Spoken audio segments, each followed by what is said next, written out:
क्या हम बोल सकते हैं जोर से हालेलुया, आमीन, प्रेज़ गॉड। परमेश्वर के वचन में जाने से पहले मैं थोड़ा सा भूमिका बनाना चाहता हूँ। बहुत सी बार जो है हम जब इस संसार में रहते हैं तो कभी कभार कहीं ना कहीं हम हमारे जीवन में वो ढीलापन आ जाता है। क्या आप मेरे साथ सहमत हैं? बहुत सी बातों में जो है जब हम कुछ चीज करते हैं, बड़े तरक्की होती है और हमें बड़ा आनंद आता है, परंतु कुछ समय बाद जो है ऐसा लगता है कि अब ये उससे ऊब जाते हैं और जब वो चीज जब आपका प्रॉफिट नहीं होता, मुनाफा नहीं होता, लाभ नहीं मिलता है, थोड़ा कम हो जाता है, तो आप क्या है, हम निराश हो जाते हैं। हम उसके बाद सोचते हैं कि ये क्यों हो रहा है। और बहुत सी बार जो है और अपने परिवारों में भी हम देखते हैं कि आरंभ में जब शादी होती है तो पति पत्नी के अंदर जो है जो प्रेम होता है, जो आनंद होता है, वो बहुत ही उच्च स्तर पे होता है। और धीरे धीरे जब घर में जो है जिम्मेदारियां जब बढ़ती हैं तो आपको ऐसा थोड़ा बहुत ऐसा लगता है यार ये कहां बंधन में फंस गए, हम क्या ऐसा हो रहा है। और कभी कभार हम सोचते हैं कि अरे यार ये मेरा जीवन बहुत ही ज्यादा, अब मैं थकने लग गया हूं, राइट, ऐसा होता है। देखिए, जब इस प्रकार की बातें हो जाती हैं तो बहुत सी बार हम जो हैं परमेश्वर के वचन को तो जानते हैं, विश्वासी हैं तो हम परमेश्वर के वचन को जानते हैं, परंतु थोड़ा सा हम उसके विपरीत करने लगते हैं। होता ही नहीं होता। परमेश्वर का वचन कहता है कि प्रेम करो, राइट, किससे प्रेम करो? जहां आपके घर में जो भाई बहन है, माँ बाप से प्रेम करो, वो तो है, परंतु क्या लिखा हुआ है? बड़ी आज्ञा, दूसरी बड़ी आज्ञा के लिए परमेश्वर से प्रेम, उसके बाद पड़ोसियों से भी प्रेम, तो बाहर वालों से भी प्रेम करना, इतना कि अपने दुश्मनों से भी प्रेम करना है। तो हमारा क्या हो जाता है? देखिए, ये महान आज्ञा है। हम पहले भाग को ही करते हैं, मैं परमेश्वर से प्रेम करता हूं, राइट, और अपने घर में जो है मैं सभी लोगों से प्रेम करता हूं। बाहर वालों से छोड़ो, कोई बात नहीं, इतना करते हैं ना, काफी है। बहुत सी बार हमारे मन में आ जाता है कि ठीक है 100 में से 50% मिल जाए, पास तो हो जाएंगे ना, स्वर्ग राज तो चले जाएंगे, फेल तो होंगे नहीं, फेल होंगे तभी तो नरक जाएंगे। इसलिए जो है 50% काफी है, पास हो जाए, चले जाएं। परंतु हमें ऐसे ढीलापन हमारे जीवन में नहीं आना चाहिए। बहुत सी बार हम अपने आप को जो है नीचे गिरा देते हैं, बहुत सी बार हम थक जाते हैं। जब आपसे पूछा जाए कि आप क्या आप सचमुच आप अपने जीवन में ईमानदार हैं, क्या आप सचमुच अपने जीवन में जो है आपके अंदर सत्य निष्ठता है? यदि मैं पूछूं, अपने आप को आप खोज के देखिए। आज के दिन तो बहुत बढ़िया इतवार के दिन है, हम सब यहाँ पर मिले हैं और जब आप अपने घरों को जाएंगे तो आप सब आनंद मनाएंगे, एक साथ मिलेंगे, खाएंगे, पिएंगे।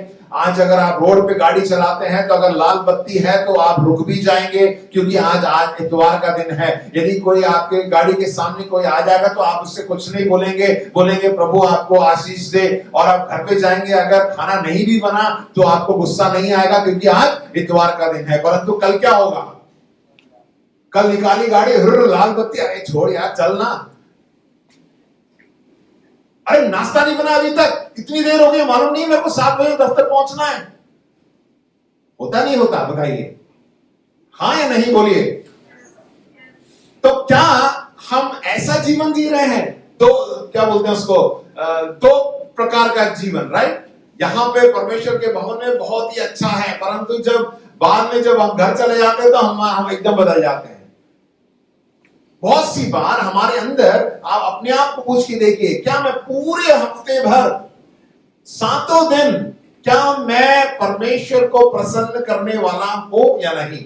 जब आप दफ्तर जाते हैं, देखिए हम सबको बहुत अच्छा लगता है परमेश्वर का वचन, जब प्रभु यीशु मसीह ने बोला कि मैं सेवा लेने नहीं परंतु सेवा देने आया हूं, सेवा करने के लिए आया हूं, लोगों की सेवा करने के लिए आया हूं। आज के दिन सब सेवा करेंगे। चर्च खत्म होने के बाद जो है माइक वाइक भी निकालेंगे और गाड़ी में वो कर देंगे, लोड कर देंगे और साफ सफाई हो जाएगा, सब कुछ हो जाएगा। परंतु कल के दिन क्या, दफ्तर जाके चाय नहीं ले गया,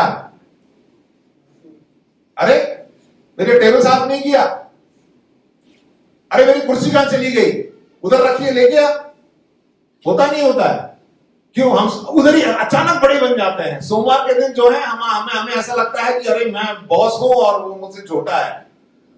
बहुत सी बार हमारे अंदर वो ईमानदारीता नहीं है। बहुत सी बार हम 2 तरह का जीवन जीते हैं। यीशु मसीह ने, आप यीशु मसीह को देख के के जीवन को जब हम पढ़ते हैं, क्या यीशु मसीह ऐसा था? कभी उसने ऐसा कहा कि वो लेके आओ, ये लेके आओ, वो करो, ये करो? कुछ नहीं किया उसने खुद ही जो कुछ भी किया उसने खुद किया। तो कहने का मतलब यह है कि हम अपने आप को जो है जांच के देखें, क्या हम इस तरह का जीवन, कहीं इस तरह का जीवन तो नहीं जी रहे हैं? तो ये एक सोचने वाली बात है। आज हम जो है दानियल के जीवन से कुछ शिक्षा को प्राप्त करेंगे। दानियल, उसके बारे में आगे वचन में जाने से पहले मैं आपको उसकी कहानी सुना दूं। बहुत से लोगों को मालूम है, यदि आपको नहीं मालूम है तो आप दानियल, जो कि पुराने नियम में किताब है, दानियल किताब के जो है को पूरा पढ़िएगा, और उसमें उस दानियल एक जवान लड़का था, उसके बारे में लिखा गया है। बड़े संक्षेप में जो है आप इसको, उस कहानी को सुनाऊंगा, आप ध्यान से सुनिए। दानियल एक यहूदा का राजा यहोयाकीम के राज्य के तीसरे वर्ष में बेबीलोन के राजा नबूकदनेस्सर ने यरूशलेम पर चढ़ाई करके उसको घेर लिया। उसके बाद क्या हुआ कि उन्होंने जब घेर लिया, उनको बंदी बना लिया, तो उनमें से बहुत से जवानों को वो अपने देश में लेके आ गया। जब वो लेके आया तो दानियल और उसके साथ उसके 3 और मित्र थे। इन चारों को जो है बंदी बना के लिया है, और राजा ने उनको बताया कि इनमें से मेरे बेबीलोन में जो है काम वाम देखने के लिए, कुछ चीजें जो है उनके देश में जो व्यवस्थित करने के लिए मुझे अच्छे, तगड़े, बुद्धिमान, मतलब बड़े जो है लड़कों को तैयार करना है। उनमें से उनको चुनो और उनको जो है ट्रेनिंग दो, उनको प्रशिक्षण दो, ऐसा उसने कहा। और उस वक्त जब ऐसा कहा गया तो इन्होंने जो है इन 4 बंदियों को बाहर निकाला। इन चारों को जो है देखा कि ये बड़े समझदार हैं और ये अच्छे हष्ट-पुष्ट भी हैं, तो इनको जो है इनको अलग किया। और उसके बाद क्या कहा राजा ने, इनको जो है इनकी तैयारी करो, इनको पढ़ाओ लिखाओ और उनको समझाओ कि बेबीलोन देश में कैसा काम होता है, क्या होता है, और उन सबको पूरा प्रशिक्षण दो। और प्रशिक्षण देने के बाद मेरे सम्मुख इनको प्रस्तुत करो। उसके बाद जो है मैं इनकी परीक्षा लूंगा। अगर ये पास हो जाते हैं तो ये मेरे ही जो देश में जो है, यानी मेरे दफ्तर में जो है वो काम कर सकते हैं। जब ऐसा हुआ तो इन सबको ट्रेनिंग दी गई, और ये चारों जो है दानियल और उसके 4 जो मित्र हैं, ये परमेश्वर, सच्चे परमेश्वर की आराधना करते थे। परंतु बेबीलोन, जो हमने पिछले बुधवार को भी जो है हमने इसका मनन किया था, बेबीलोन में जो है लोग मूर्ति पूजा करते थे, अन्य देवी देवताओं को पूजा करते थे, और वो सच्चे परमेश्वर को नहीं माना करते थे। तो इन चारों ने जो है, जब ये परमेश्वर को जानने वाले, ये जब इनको कहा गया कि ये सब करना है, तो इन्होंने अपना पूरा भरोसा परमेश्वर पर रखा, और उन्होंने किसी अन्य देवी देवता के सामने अपना घुटना नहीं टेका, उनकी उपासना नहीं की।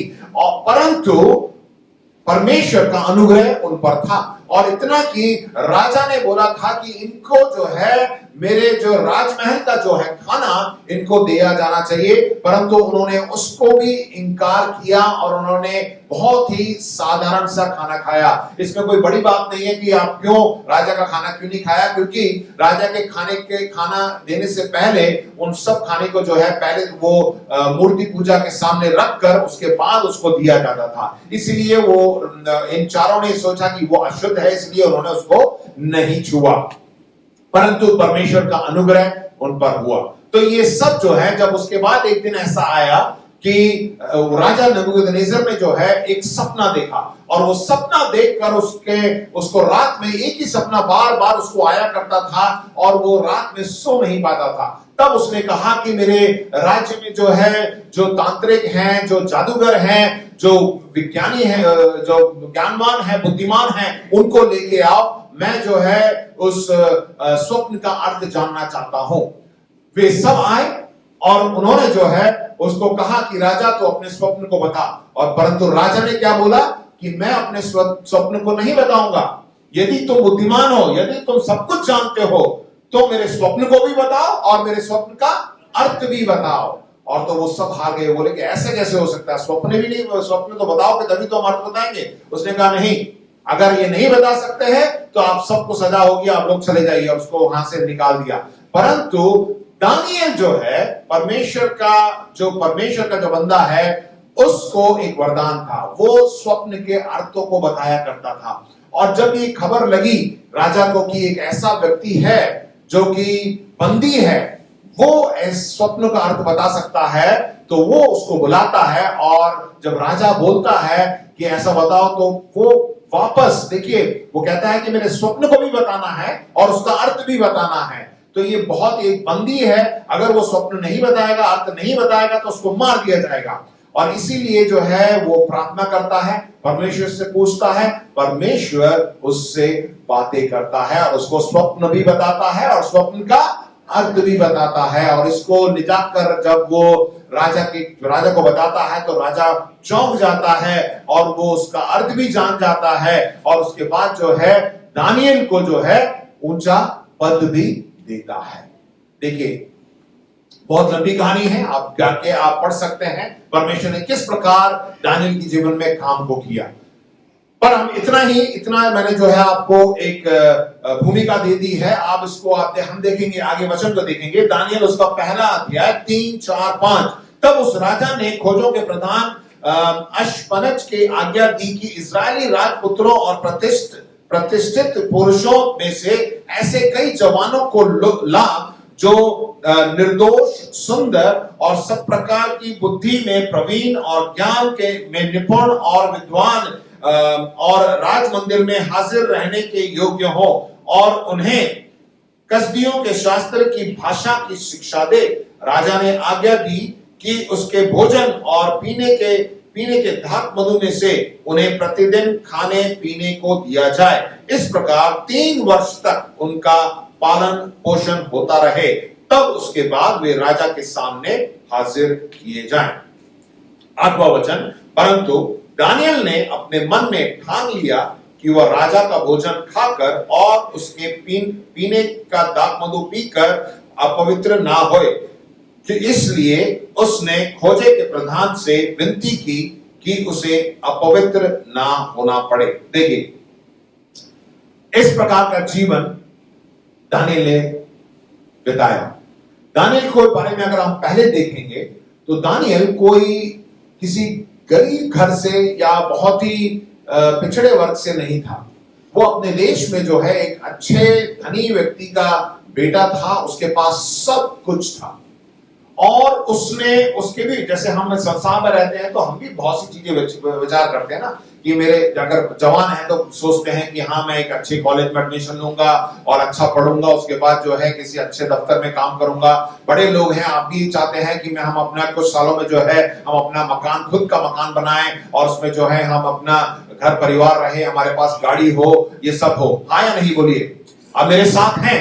हालेलुया। ज्यादा खंड तो नहीं लग रही है, बोलिए हालेलुया। ज्यादा समय नहीं लूंगा, बहुत ही कम समय में आपको बताऊंगा। हम सब जो है हमारे सपने होते हैं, हमारी उम्मीदें होती हैं, हम बहुत सी बातों के लिए हम आशा करते हैं, राइट। परंतु अचानक क्या होता है, कुछ ऐसी परिस्थिति आ जाती है, सब कुछ बदल जाता है। दानियल के जीवन में भी ऐसा ही हुआ। एक अच्छा, देखिए वहां पे लिखा हुआ है बाइबल में भी, वो बहुत ही सुंदर लिखा हुआ ना, प्रवीण, ज्ञान में निपुण, विद्वान और सुंदर और निर्दोष लड़के थे। देखिए वो और उसके दोस्त, अचानक इनके जीवन में क्या हो गया, बंदी बना लिए गए और इनको बेबीलोन लेके आ गए और सब कुछ, इनका सपना पूरा चूर चूर हो गया। प्रिय भाइयों बहनों, क्या हमारे जीवन में ऐसा होता है? एक ऐसी घड़ी आती है, आप उसको विश्वास भी नहीं करते, अचानक सब कुछ बदल जाता है। और उस वक्त क्या हम ईमानदार हैं? क्या हमारे जीवन में हम परमेश्वर पर भरोसा रखते हैं, या हम सोचते हैं कि अरे अब तो सब कुछ गया, अब तो सब कुछ खत्म हो गया, अब मैं क्या करूं?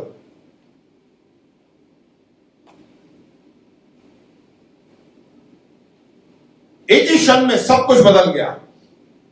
और इसी परिस्थिति को, जहां दानियल था, एक बंदी था, वो घूम नहीं सकता था, वो जैसे उसने सपने उसने जो देखे थे वो पूरे नहीं हो पाएंगे, और वही जो परिस्थिति है उसको हम बोलते हैं बेबीलोन। बेबीलोन वो जगह है जहां आप पूरी तरह समाप्त हो जाते हैं, जब जीवन आपकी योजना के अनुसार नहीं चलती, आप कुछ भी करें, आपको सब कुछ आप जो है निराशा में बदल जाता है। आप बहुत ट्राई करते हैं कि मैं वो करूं, ये करूं, नहीं हो पाता। परिवारों में बहुत सी बार ऐसा होता है और बहुत सी बार हम निराश हो जाते हैं। हो सकता है आपकी शादीशुदा जीवन में ऐसा हो जाए, आप सोचते हैं कि शादी के बाद ऐसे करूंगा, वैसे करूंगा, परंतु सब कुछ विपरीत होता है। पर आप बड़े दुखी हो जाते हैं, निराश हो जाते हैं कि अरे यार, आगे बढ़ नहीं रहा, कुछ हो नहीं रहा परिवार में।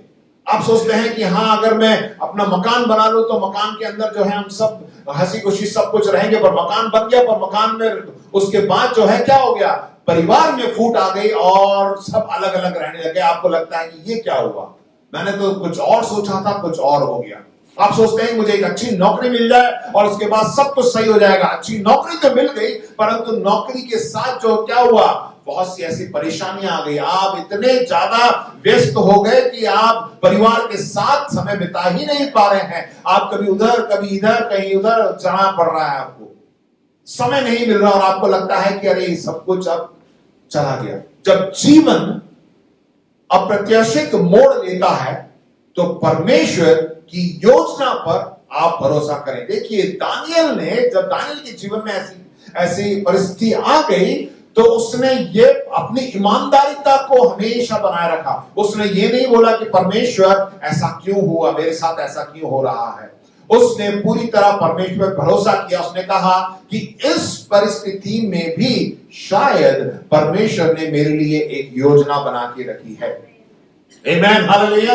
विश्वास करते हैं, यदि प्रिय भाइयों बहनों आपके जीवन में इस प्रकार ऐसी परिस्थिति है तो परमेश्वर आपको इस परिस्थिति में भी आपके साथ है और आपके लिए उसने एक योजना बना के रखी है। दानियल एक कैदी था, वो परदेशी था, एक जवान लड़का था और वो खराई के साथ जीवन व्यतीत करता था। मतलब उसने थोड़ा भी कॉम्प्रोमाइज नहीं किया, समझौता नहीं किया। उसने ये नहीं बोला कि परमेश्वर तूने क्यों ऐसा कर दिया, अब मैं वचन पे या तेरे कहने पे नहीं चलूंगा, मैं अपने आप चलूंगा। नहीं, परंतु दानियल ने जो है पूरा भरोसा परमेश्वर पे रखा। जैसा परमेश्वर चाहता था उसकी दृष्टि में वो एकदम ठीक ठीक चला। आमेन। इसीलिए तो जब वो आया तो बंदी बना के आया तो उसने भोजन भी इनकार कर दिया, राजा का भोजन भी इनकार कर दिया, क्योंकि वो अपवित्र था। भैया देखिए, आपको अगर किसी राजमहल में रखा जाए और आपको बोला जाए कि राजा का खाना आपको मिल रहा है तो आप खाएंगे नहीं खाएंगे? बताइए हाँ या नहीं? खाएंगे नहीं खाएंगे? अरे राजा का खाना है तो बाहर तो आपको जाके इतने पैसे देके देने के लिए, यहाँ पे खूब खाओ, जम के खाओ, परंतु वहां पर उसने उसको मना कर दिया। और बाइबल में लिखा है कि उन्होंने साग पात खाया, राइट? उन्होंने दाल साग पात इतना ही खाया, राइट? और क्यों? वो परमेश्वर पे भरोसा करता था, उसने संसारिकता को नहीं देखा। जब जीवन में अप्रत्याशित मोड़ लेता है और आप अपने आप को बेबीलोन में रहते हुए पाते हैं और आप अपनी खराई से समझौता करने के लिए प्रलोभित होते हैं। कभी कभार हमें लगता है ना कि नहीं छोड़ो यार, ये दुआ प्रार्थना सब छोड़ो, हम कुछ और ट्राई करके देखते हैं, ये सब करके जो है कुछ नहीं हो रहा है। अगर आपके जीवन में इस तरह का प्रलोभन आता है तो आपको यह याद रखने की आवश्यकता है कि परमेश्वर के पास अभी भी आपके जीवन के लिए योजना है। बोलिए आमीन, हालेलुया। परमेश्वर के लिए जोर से ताली बजाइए, क्योंकि परमेश्वर का वचन यिर्मयाह 29:11 में ये लिखा हुआ है, क्योंकि यहोवा की ये वाणी है कि जो कल्पनाएं मैं तुम्हारे विषय में करता हूं उन्हें मैं जानता हूं। परमेश्वर जानता है, बोलिए हालेलुया। वे हानि की नहीं वरन कुशल ही की है और अंत में तुम्हारी आशा पूरी करूंगा। आमीन। विश्वास करते हैं? बोलिए हालेलुया। चाहे कुछ भी हो जाए, आपकी नौकरी चले जाए या आपके घर में जो है अशांति हो, परंतु परमेश्वर की एक योजना है और अंत में तुम्हारी आशा पूरी करूंगा। परमेश्वर कहता है, आप परमेश्वर पर भरोसा करिए। उसके जो योजनाएं हैं हमसे बेहतर है, वो हमसे ज्यादा सोचता है, हमसे बढ़कर सोचता है। हम सोचते हैं कि ऐसी जिंदगी कटी तो पता नहीं क्या होगा, परंतु वो हमारे जैसे नहीं सोचता है। दूसरा बिंदु यह है कि समझें कि दर्द का एक उद्देश्य हो सकता है। पिछले हफ्ते किसी एक बहन ने मुझसे फोन करके पूछा कि पादरी साहब, जब हम परमेश्वर में आ जाते हैं ना तो ये जो तकलीफें हैं, जो परेशानियां हैं, दूर हो जानी चाहिए, पर ये तो मेरे साथ हो ही नहीं रही है, और ज्यादा बढ़ जा रही है। मैंने कहा कि हाँ बहन, हो सकता है। क्यों पता? क्योंकि परमेश्वर चाहता है कि आप उस क्षेत्र में और मजबूत हो जाएं। जब आपको तरक्की मिलती है, अगर आप किसी भी काम में कहीं करते हैं, जब तरक्की मिलती है तो क्या काम कम हो जाता है? बताइए, आप सब काम करते हैं, राइट? आपको अगर बोला जाए, आपका बॉस कहता है कि आपको तरक्की मिली है, आपको 5,000 रुपए का इंक्रीमेंट मिला है, तो क्या काम भी कम हो जाता है? काम कम होता है क्या? बढ़ जाता है। आप करते ही नहीं करते, बोलिए। परंतु मसीह जीवन में हम चाहते हैं कि जैसे जैसे बढ़ते जाएं और हमारे साथ जो है तकलीफें भी दूर होती जाएं। आप जैसे जैसे बढ़ते जाएंगे तकलीफें भी आएंगी, परंतु क्या करना है? परमेश्वर पर भरोसा करना है। जब आप परमेश्वर पे भरोसा करेंगे तब आप उस क्षेत्र में आप और मजबूत हो जाएंगे और आप दूसरों के लिए एक आशीष का कारण हो सकते हैं। रिसर्चर जो शोधकर्ताएं हैं वो कहते हैं कि लोगों को हार मानने वाले सबसे बड़े कारकों में से एक यह नहीं कि जब उनकी पीड़ा अधिक तीव्र हो जाती है, परंतु जब वे मानते हैं कि उनके दुख का कोई अर्थ या उद्देश्य नहीं है। हम जब सब कुछ बढ़ जाता है ना तो हमें ऐसा लगता है कि परमेश्वर से हम दूर हो जाएं। अब परमेश्वर से जो है अब ये नहीं हो पाएगा। हमने इतनी दुआ की पादरी साहब, हमने इतना कलीसिया में भी आते थे, हम इतने सालों से प्रार्थना कर रहे हैं, कुछ भी नहीं हो रहा है। वो हम कमजोर हो जाते हैं। ऐसा नहीं होना है प्रिय भाई बहनों। दानियल के जीवन में जब हम देखते हैं, दानियल कभी अपने आप को, उसने अपनी ईमानदारिता को, परमेश्वर के भरोसे को जो है कमजोर नहीं किया, क्योंकि दूसरा तिमोथेयुस 2:3 में लिखा है, मसीह यीशु के अच्छे योद्धा होने के समान मेरे साथ दुख उठाओ। प्रभु यीशु मसीह ने भी क्या किया? क्रूस पर दुख को सही, क्रूस पर अपने जीवन को दिया। आपको क्या लगता है कि प्रभु यीशु मसीह ने जब क्रूस पे अपने जीवन को दिया तो वो बहुत ही खुश हुआ होगा? जब उसके हाथों में कील ठोकी गई, सोच के देखिए, दोनों हाथों में जो है कील ठोक दी गई है और एक कील टांग में नीचे ठोकी गई है और उसको लकड़ पर जो है लटकाया गया है, तो आपको कैसा महसूस हुआ होगा? आपका पूरा शरीर आपके सिर्फ 3 कील में जो है लटक रहा है। प्रिय भाई बहनों, प्रभु यीशु मसीह को कितना दर्द हुआ होगा। उसने ऐसा क्यों किया? परमेश्वर की योजना थी कि उसके द्वारा हम आजाद हों। बोलिए हालेलुया। क्या आज हमने उद्धार को प्राप्त नहीं किया? क्या प्रभु यीशु मसीह ने जो क्रूस पर जो हमारे लिए काम किया उससे हमें लाभ नहीं हुआ? बताइए, हुआ नहीं हुआ? आमीन, हालेलुया। प्रभु यीशु मसीह के लिए आप जोर से ताली बजाएं, क्योंकि उसी के मारे जाने से हमें आजादी मिली है। और प्रभु यीशु मसीह फिर से तीसरे दिन जी उठा। वो आज जीवित है, वो हमारे साथ, हमारे अंदर वास करता है। बोलिए हालेलुया। परमेश्वर दानियल के दर्द और खराई के माध्यम से उस समय पृथ्वी पर सबसे असंभाव्य और अयोग्य व्यक्ति तक पहुंच रहा था। वो कौन था? राजा नेबूकदनेस्सर, जो कि मूर्ति पूजा को ज्यादा बढ़ावा दिया करता था और खुद उसने एक मूर्ति बनवा ली थी। बाइबल पढ़ी, उसने कहा कि सबको उसको दंडवत करना है। इतना कठोर व्यक्ति था। परंतु आपको मालूम है, जब ऐसी घटना घटी तो वो राजा का भी मन बदल गया। हो सकता है इस परेशानी, इस परिस्थिति में आपको रखकर परमेश्वर जो है इस्तेमाल कर रहा है कि दूसरा व्यक्ति परमेश्वर, सच्चे परमेश्वर को जान ले। देखिए क्या लिखा हुआ, देखिए, जब भी दानियल ने जो है अपनी ईमानदारी को दिखाया, वहां पे कुछ काम हुआ। दानियल 1:20 पे लिखा है, उसने बोला था ना कि राजा का खाना, राजमहल का खाना नहीं खाऊंगा, मैं सिर्फ क्या करूंगा? सादा खाना खाऊंगा।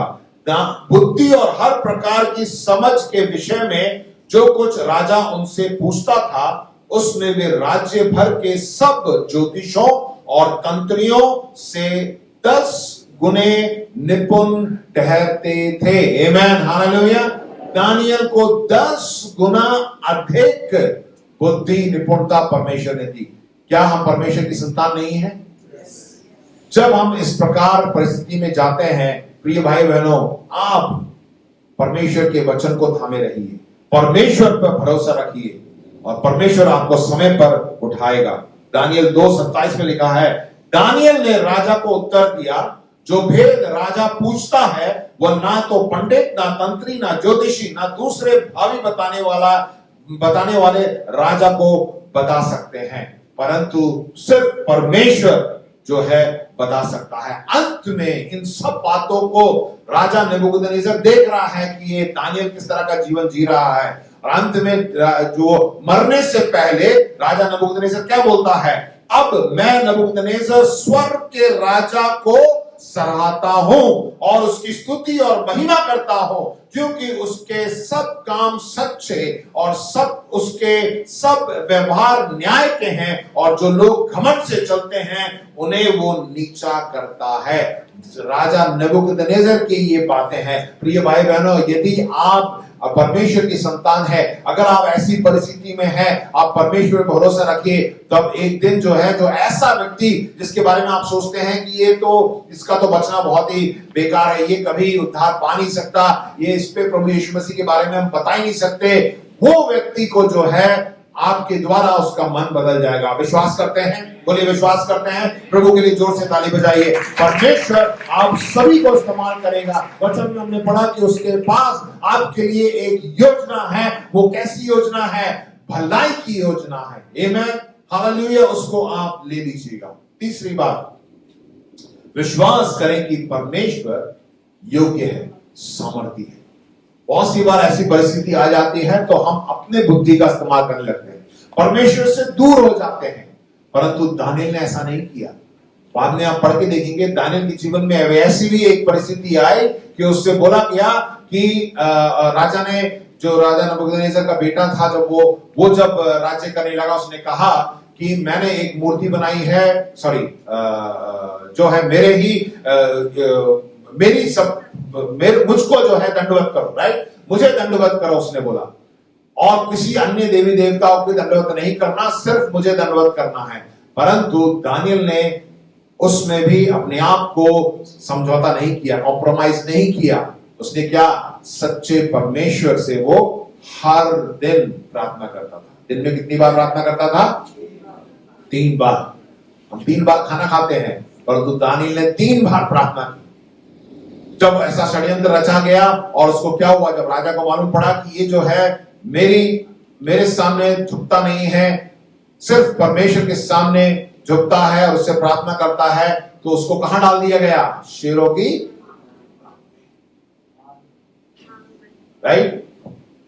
ऐसे शेर एकदम भूखे बैठे हुए हैं, कोई भी डाल दो तो झप से झपट लेंगे। प्रिय भाई बहनों, ऐसी परिस्थिति हो सकती है हमारे जीवन में।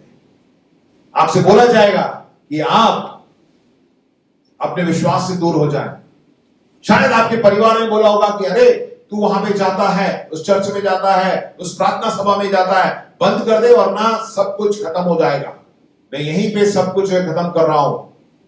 हो सकता है रिश्ता टूट जाए, हो सकता है आपसे बोला जाए कि नहीं, घर से आपको बाहर निकाल दे, हो सकता है कि आप विश्वासी होने के कारण आपको आपके कार्यस्थल से बाहर निकाल दिया जाए, हो सकता है आपके स्कूल से बाहर निकाल दिया जाए, हो सकता है कि समाज जो है आपको अलग तरीके से देखने लग जाए। परंतु प्रिय भाई बहनों, परमेश्वर पर भरोसा करिए। परमेश्वर सामर्थी है, परमेश्वर आपके साथ है। जब दानियल के साथ वो रह सकता है, और शेरों की मांग में भी जब जो है परमेश्वर ने उन शेरों का मुंह बंद कर दिया था, क्या वो परमेश्वर आज जब हम इस परिस्थिति में हैं तो आसपास के जो लोग हमारे खिलाफ बोलते हैं, क्या उनके मुंह को वो बंद नहीं कर सकता? परमेश्वर हमारे साथ है, वो सामर्थी है।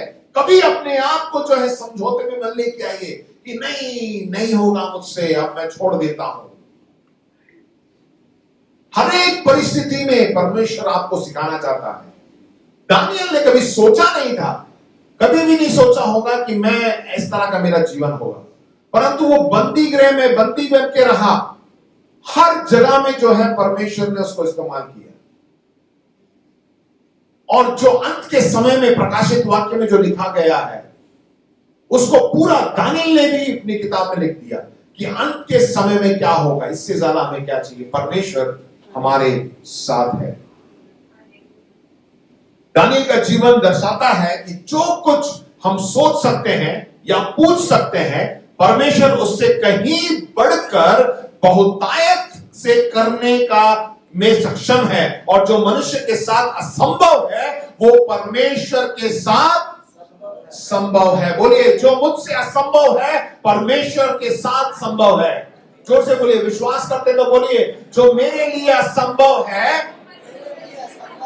परमेश्वर के लिए संभव है।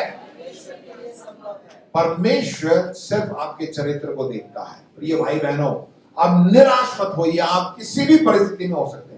हो सकता है कि आप सोच रहे हैं मेरे परिवार में ऐसा क्यों हो रहा है, मेरे नौकरी कार्य स्थल में कोई भी मुझे चाहता नहीं है, बहुत सी और कहीं पे भी जो है मेरे लिए कोई नई ओपनिंग भी नहीं है, क्यों मैं इस परिस्थिति में हूं। परमेश्वर पर भरोसा करिए। आप सोचते रहते हैं कि मेरे शादीशुदा जीवन में जो है हमारे घर में कोई बच्चे नहीं है, हम आगे बढ़ नहीं पा रहे हैं, कुछ सही नहीं है। परमेश्वर पर भरोसा रखिए, उसे थामे रहिएगा और उसके वचनों को थामे रहिएगा। परमेश्वर की योजना आपके जीवन के लिए। हो सकता है कि आप अपने घर में अशांति को देख रहे हैं। इस परमेश्वर के राज्य में आपने प्रभु यीशु मसीह को ग्रहण किया है और उसके बाद भी जो है आपके घर में अशांति है, आपके जो है सब कुछ सही नहीं चल रहा है। प्रिय भाइयों बहनों, उसके वचन पर भरोसा करिए, परमेश्वर पे वचन पर भरोसा करिए।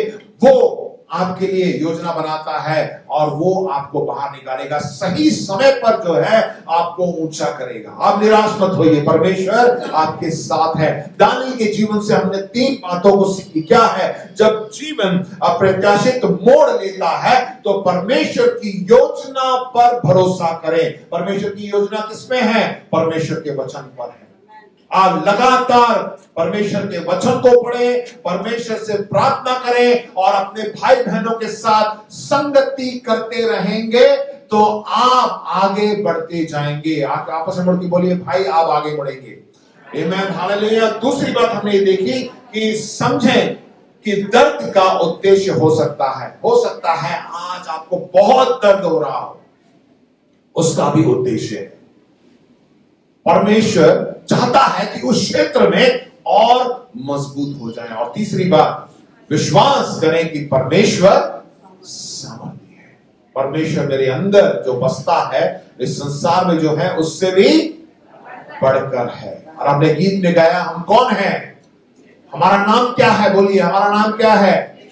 विजेता। आइए अपने स्थानों पर खड़े हो जाएं, परमेश्वर का धन्यवाद दें।